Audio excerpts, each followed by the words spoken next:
हर छोटे से बड़े पेपर में मेरा फोटो फ्रंट पेज पे छप रहा है, अब्दुल खालिक कमिंग फ्रॉम नागपुर। मुझे सबसे ज़्यादा खुशी होती है कि मैं इस नागपुर शहर से जाता हूँ जो, और एक मोमिनपुर एरिया से आता है ना, मुस्लिम एरिया है। क्योंकि माँ की बात नहीं काट सकते ना, अम्मी की तो नहीं काट नहीं सकता, काट अम्मी और अब्बा सकते, की नहीं काट नहीं सकता मैं। काट सकते।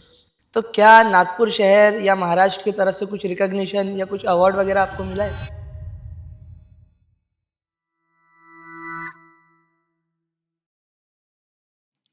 Hello and greetings to all, welcome to something new something bold. ये है दास्तान द 10 मिनट स्टॉप, और मैं हूँ आपका दोस्त, आपका होस्ट मोहम्मद माज। And this is not just a talk show, ये एक सफ़र है रियल लोगों का और उनकी असली कहानियों का, जो सिर्फ 10 मिनट में आपको सोचने पे मजबूर कर देंगे। अगर आप पहली बार इस चैनल पर आए हैं तो सब्सक्राइब ज़रूर करें, क्योंकि हर वीडियो के साथ आने वाली है एक नई कहानी, एक नई दास्तान। Dastaan is brought to you by fam food, where simplicity meets creativity. इस पहली दास्तान के पहले मेहमान, let's welcome our very first guest. हर मैदान का एक मर्द होता है जो हर किक, हर फॉल, हर चीयर पे जीतता है। तो आज हमारे साथ मौजूद है एक ऐसे ही मर्द मैदान जिन्होंने देश के लिए खेला है। जी हाँ, former Indian football team player mister Abdul Khaliq. मैं ऑनेस्टली काफ़ी एक्साइटेड हूँ आज का एपिसोड शूट करने के लिए, क्योंकि आज हम जिनसे बात करने वाले हैं उनकी कहानी मैंने सिर्फ सुनी ही नहीं है, महसूस भी की है।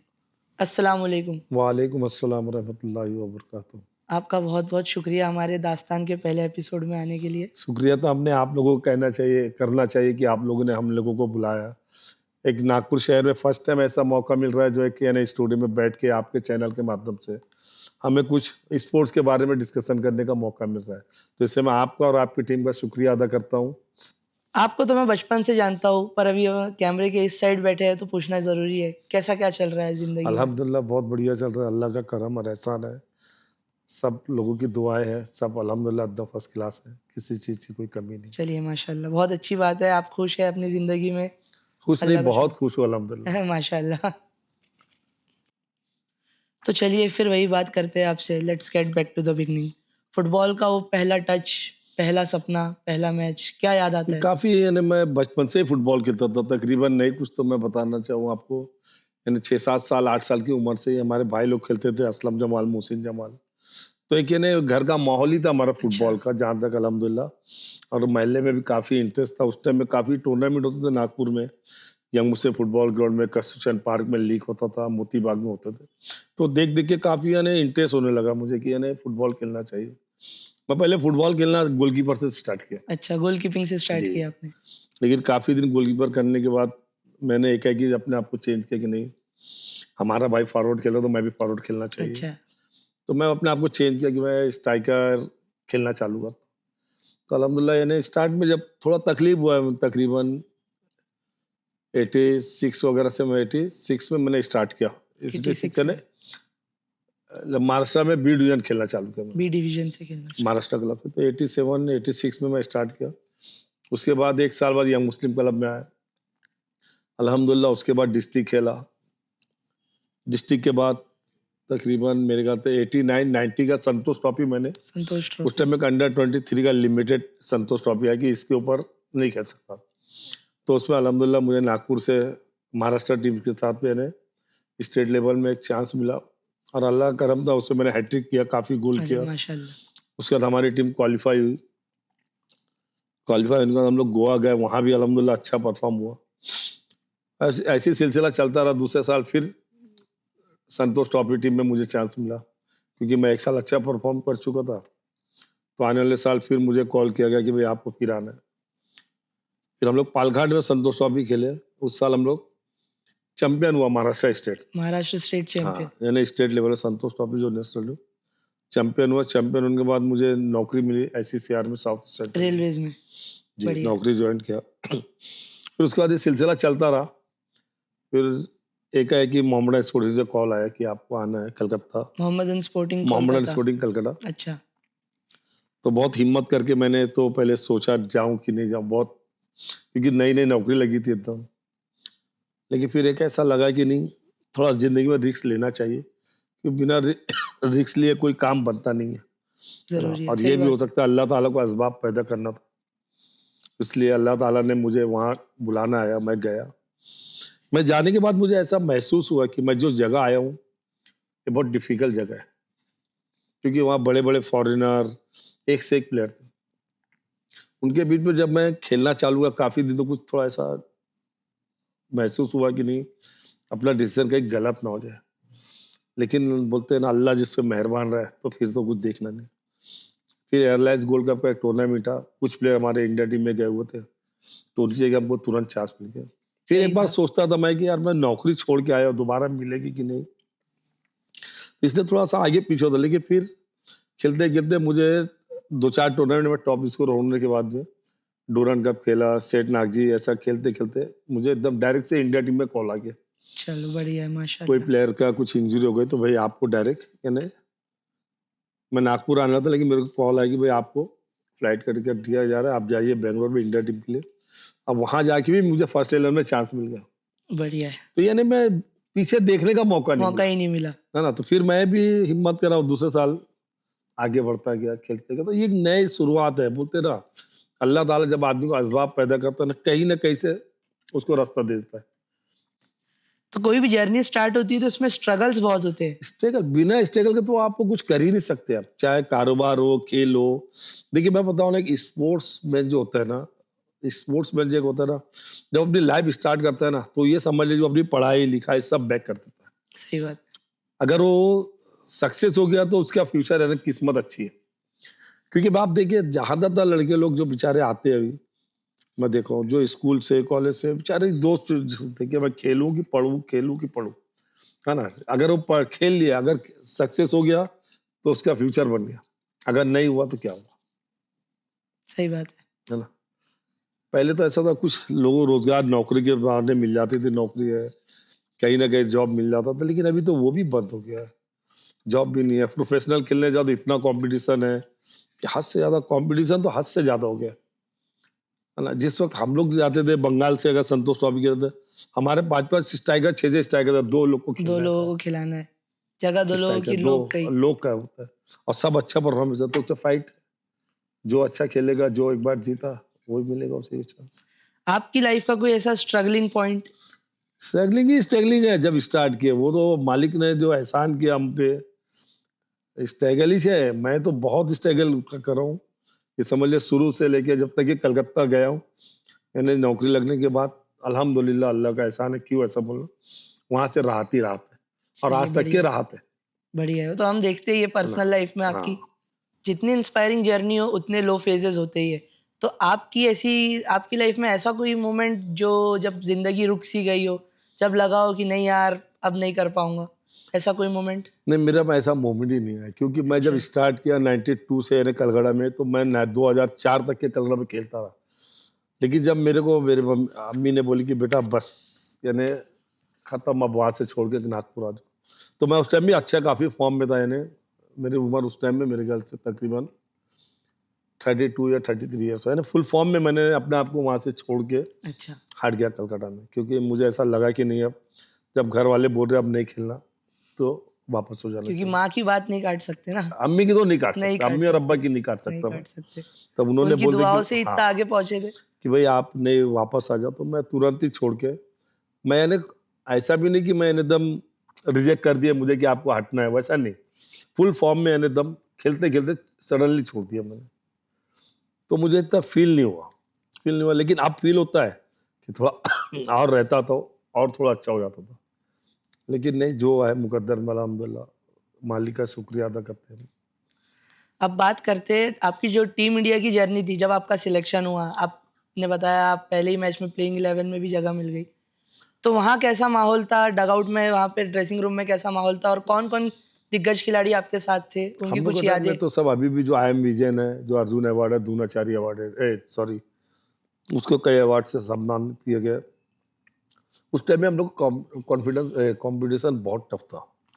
IM विजयन था, शब्बीर पातशाह था, ब्रोनो कुटिनो था, और यार ऐसे कई प्लेयर ऐसे थे जिनको हम लोग यानी बीट करके टीम में आना है। अच्छा, क्योंकि हमारी एक टीम तो एक ग्रुप होता है ना, 18 20 लोग का, 22 लोग का टीम होता बराबर, है, सही बात है, उसमें प्लेइंग टीम में से 11। उसमें 11 आना है।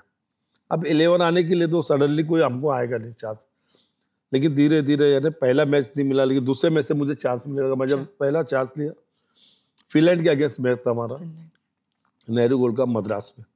फिनलैंड था हमारे उसमें, और नॉर्थ कोरिया था, सॉरी साउथ कोरिया था, और एक टीम और था, उसके अगेंस्ट हम लोग खेले। तो यानी उसमें अच्छा परफॉर्मेंस हुआ, काफ़ी दिन चला उस टूर्नामेंट को, यानी मद्रास में हुआ। उसके बाद फिर हम लोग pre world cup qualifier round खेले, कोरिया गए कोरिया। पहले, सॉरी बैरूत गया, लिबनान। ओके। तो उसमें टीमें फिर qualify world cup qualifier round के लिए हम लोग गए, वहाँ भी चांस मिला। फिर उसके बाद कोरिया, वहाँ से आके कोरिया गए, वही टूर्नामेंट खेलने, 2 फेस में था। तो इधर से यानी उस टाइम कंटिन्यू मैच चलता रहा इंडिया टीम की तरफ से। फिर लास्ट उसके बाद में एक टूर्नामेंट सैफ गेम्स हुआ, सार्क हुआ, तो अल्हम्दुलिल्लाह इसमें सब गोल्ड मेडल मिल गया इंडिया को। 3-4 टूर्नामेंट, तो काफ़ी यानी बोलते हैं ना, आदमी चलता जाता है और कामयाबी मिलती जाती है, वैसा चलता गया। अभी आप करेंटली फुटबॉल स्पोर्ट के लिए क्या कर रहे हो और क्या आगे देख रहे अभी हो? मैं SCCR south east central headquarter का हेड कोच हूँ। हेड कोच हो टीम के? अच्छा, वहाँ का बढ़िया है। जो हेडक्वार्टर नागपुर में है, तभी मैं उसको कोचिंग कर रहा हूँ। अल्हम्दुलिल्लाह 2 टूर्नामेंट हम लोग जीते हैं, जीते। अच्छा। एक जीते एक हारे फाइनल। एक हार जीते हम लोगों ने चर्चा कर ली छत्तीसगढ़ में, अच्छा। और हारे है जसपुर में जसपुर। फाइनल। तो खैर अल्हम्दुलिल्लाह चल रहा है, इंटर रेलवे भी हो रहा है, अभी टूर्नामेंट बिजी रहते हैं हम लोग, तो और इसी। आपकी प्रोफेशनल लाइफ में अभी आप क्या कर रहे हो? अभी भी रेलवेज में ही हो आप? हाँ, जॉब है मेरा, रेलवे में जॉब है। चलो बढ़िया है। अब ये सब बातें तो हो गई, अब ज़रा कुछ ऐसा मोमेंट बताइए जहाँ आपको लगा हो कि हाँ, अब तो मैंने कुछ कर दिया हो, कोई अचीवमेंट? नहीं, काफ़ी अचीवमेंट तो काफ़ी है। देखिए जैसे मोहम्मद स्पोर्टिंग मैंने 5 साल खेला, मोहन बगान 5 साल खेला, ऐसे कुल 10 साल कलकत्ता में मैंने कहा, 10 से 11 साल उसे मोहम्मद स्पोर्टिंग के लिए कैप्टनशिप किया मैंने। अच्छा। और अल्हम्दुलिल्लाह भी जस्ट ये मार्च में ही मुझे 23 मार्च को शान मोहम्मद स्पोर्टिंग का अवार्ड से अच्छा, नवाजा बढ़िया है, बढ़िया। मिला। मुझे बहुत खुशी हुई, क्योंकि एक शान मोहम्मद में तो उस प्लेयर को मिलता है जिसने मोहम्मद स्पोर्टिंग के लिए कुछ किया हो। यानी जो ट्रॉफी है ये शान मोहम्मद है, अभी तक के मुश्किल से कलकत्ता में ये 5 से 6 लोगों 6 को आज लोगों तक को ही मिला मिली है। है। अच्छा, तो उसमें से आपका एक नाम है? इसमें अल्हम्दुलिल्लाह मेरे को भी मिला, मुझे बहुत माशाल्लाह। यानी अच्छा लगा काफ़ी, कि मुझे इतने बड़े सम्मान दिए वो लोगों ने। मोहम्मद स्पोर्टिंग मोहन बगान में भी जाते रहते हम लोग खेले। मैं 5-6 साल इंडिया के लिए खेला, तो मुझे बहुत यानी इतना अच्छा महसूस होता है कि मैंने कम से कुछ किया। तो जो मेरी लाइफ है, मैंने अपनी लाइफ को जो कहीं लगाया हूँ, तो खेल के लिए लगाया। आज जो भी हुआ है, मोहन बगान खेला, मोहम्मद स्पोर्टिंग, संतोष ट्रॉफी में तकरीबन 8-10 साल खेला, अल्हम्दुलिल्लाह उसमें कई साल चैंपियन है। तो बहुत यानी अच्छा लगता है कि यानी अपन ने कुछ किए, तो जिस चीज़ में अपन हाथ डाले, अल्हम्दुलिल्लाह अल्लाह ताला ने अपने को जहाँ भी सक्सेस किया, बहुत बड़ी बात है। हर जगह मुकाम अल्लाह ताला आगे आगे आगे करता गया। बढ़ाया, सही बात है। जहाँ मेहनत की है वहाँ हाँ, आज अल्लाह की इतने करम बड़े से फल बंगाल मिला। में संतोष ट्रॉफी खेलना मतलब मामूली बात नहीं है। अच्छा, वो आप अपने दौर में खेल चुके हो जो और उस अच्छा टाइम में हम लोग प्रदर्शन के लिए, कर उस चुके समय हो। पूरे इंडिया प्लेयर ही आते थे, तो उस टाइम में भी हम लोग को अगर चांस मिला और हम लोग जो थोड़ा बहुत खेले हैं, तो अल्हम्दुलिल्लाह बहुत अच्छा है हम लोग के लिए। हमारे शहर में नागपुर में तो मैंने पर्सनली आपका ही नाम सुना। आप, मेरी नज़र में तो आप फर्स्ट ही हो जिन्होंने इंडिया टीम रिप्रेजेंट की हो। हाँ, इंडिया टीम के लिए मैं फर्स्ट टाइम मैंने रिप्रेजेंट किया 92 में, जो इंडिया के लिए सीनियर इंडिया के लिए फर्स्ट टाइम, यानी कोई नागपुर से। मुझे सबसे ज़्यादा खुशी होती है कि मैं इस नागपुर शहर से जाता हूँ, जो और एक मोमिनपुर एरिया से आता है, यानी मुस्लिम एरिया है। ये भी मुझे बहुत खुशी होती है कि मैं नागपुर शहर का रिप्रेजेंट करता हूँ, कि एक बंगाल में लोग कहते थे ना पेपर कि भाई नागपुर संतरा, नागपुर एक्सप्रेस, ऑरेंज सिटी अच्छा, एक्सप्रेस के नाम से मुझे लोग कहते, मुझे बहुत खुशी होती थी। यानी मौका है कि भाई आप इतना यानी कि नागपुर शहर से, हर एक इतनी छोटे शहर मतलब से आप आ छोटे गया शहर से निकल के उस दौर उस में तो दौर में। शहर काफ़ी हाँ, अनडेवलप्ड भी था, काफ़ी बहुत। पीछे भी था, तो भी शहर आगे बढ़ तो गया है। यानी अच्छा लगता था कि यार अपन नागपुर का कम से कम कुछ तो नाम कर रहे हैं, सही बात है, है ना। अच्छा। क्योंकि ऐसा होता था कि यानी नागपुर शहर बोले तो उस टाइम में इतना यानी मायने नहीं था, लेकिन अभी तो बहुत ज़्यादा फेमस हो गया, क्योंकि नितिन गडकरी जी आ गए, फडणवीस जी आ देवेंद्र गए, फडणवीस जी आ तो गए। इनकी वजह से क्या पूरे हिंदुस्तान में जानते हैं नागपुर कहाँ है। इतने बड़े स्तर पे आपने शहर का नाम रोशन किया, इस स्टेट का नाम रोशन किया, स्टेट के लिए भी खेले, इंडिया के लिए भी खेले।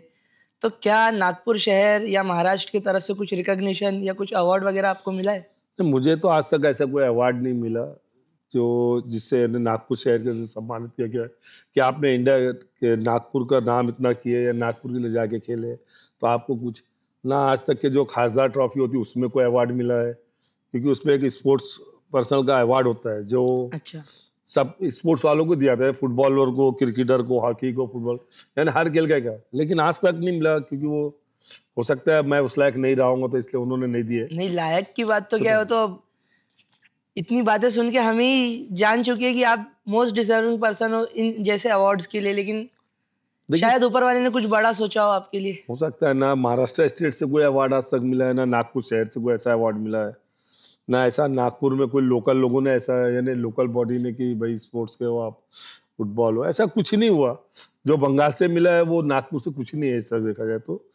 खैर मुझे नाराजगी भी नहीं है इस बात की कि नहीं मिला। हीरे की परख भी सर जौहरी को ही होती है। जो कि हम लोगों को शिवाजी अवार्ड तो मिलना चाहिए, लेकिन नहीं मिला, कोई बात नहीं। लेकिन अब हमारे शहर के अवार्ड नहीं मिले तो अब दूसरों से क्या उम्मीद रखेगा।